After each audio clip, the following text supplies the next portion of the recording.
lower the stress. Stretching, yoga, Pilates to lower stress hormones. These work. These actually work when you do the studies on them.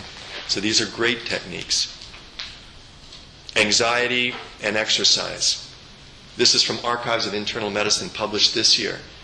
Exercise training reduces anxiety symptoms among sedentary patients who have a chronic illness. People who already have an illness. Diabetes, hypertension, cancer, history of stroke, autoimmune disease. It reduces their anxiety levels. What reduces anxiety, honestly, lowers their inflammation in their body. And what lowers inflammation lowers severity of disease. Create an oxygen net to boost your BMR. What the heck does that mean? That's basal metabolic rate. That's the rate you've got right now burning calories as you're sitting. How do you create an oxygen jet? You lift weights to create metabolic girdles. Muscle is where you burn fat.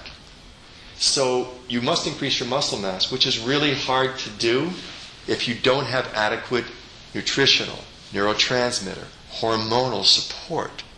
You will not build the hormone. And growth hormone is as important a player in this as any of them.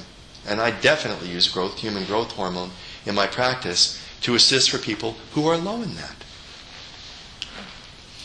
So, we said at the beginning that the wrong exercise doesn't help. In fact, can hurt you. So what does the research show? The research shows that high-intensity interval training increases calorie burning much more than does continuous exercise.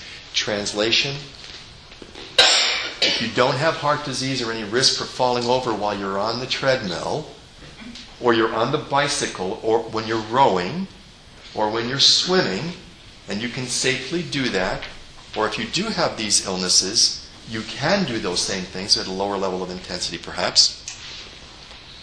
If you, for example, get on a treadmill and you walk for 3 minutes to warm up, then you check your heart rate on the machine. The fancy machine's got the heart rate.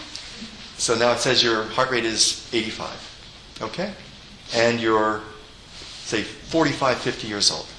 Okay? Your heart rate's 85. Then you move faster. You move faster for a period of 20 to 30 seconds. And then you slow down again and you check your heart rate. And let's say it's bumped up to 120. So you're targeting a heart rate increase for a 45 or 50-year-old person that's going to be about 140. That's about 85% of max. For 50-year-old, it's near 100% of max, so probably should back it down. But the point of it is this. You're going fast, you're going slow.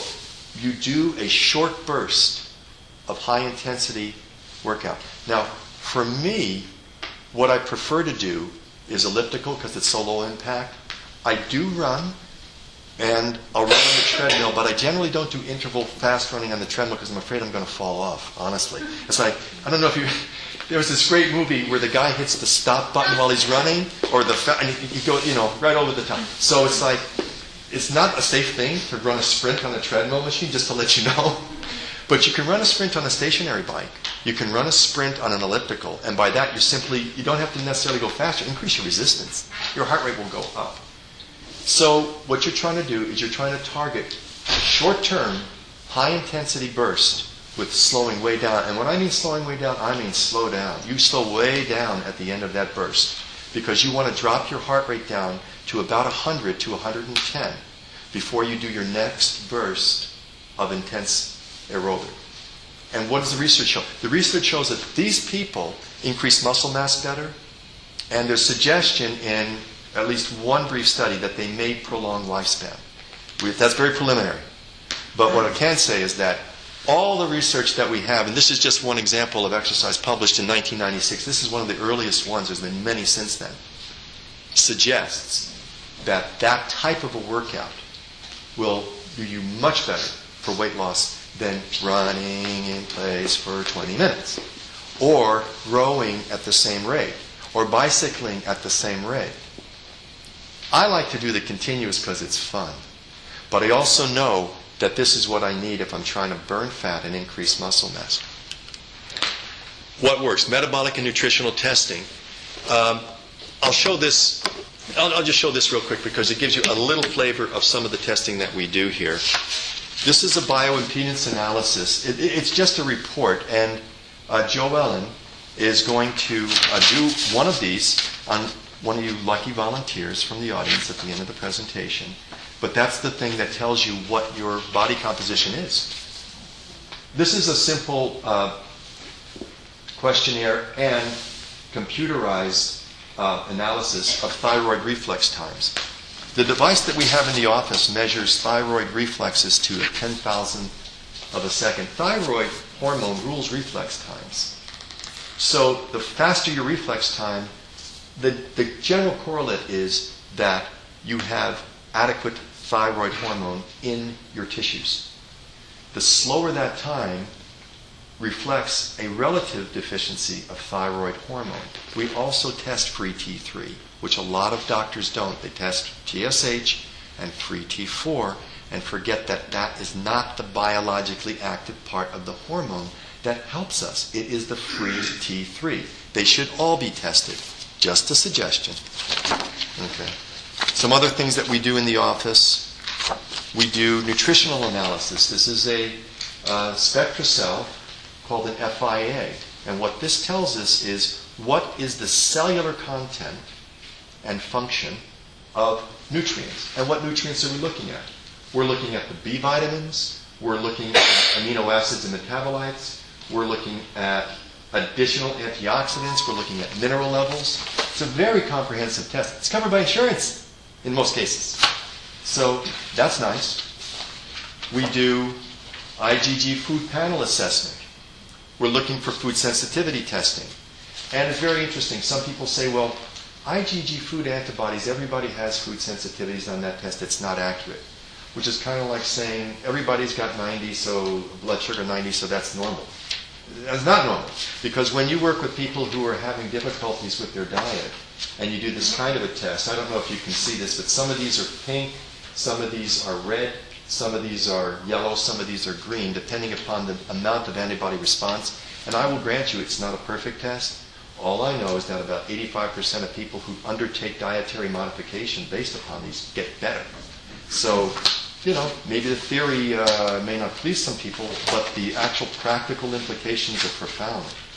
So these are some of the biochemical tests that we do. This is a NutriValve. This is a comprehensive test from Genova Labs that looks at other things like essential fatty acid content, toxic mineral presence, again, nutrients such as minerals and vitamins and so forth. It also will cover things like amino acid contents, and some of the neurotransmitters are also reflected in here. It's also covered by insurance for most people.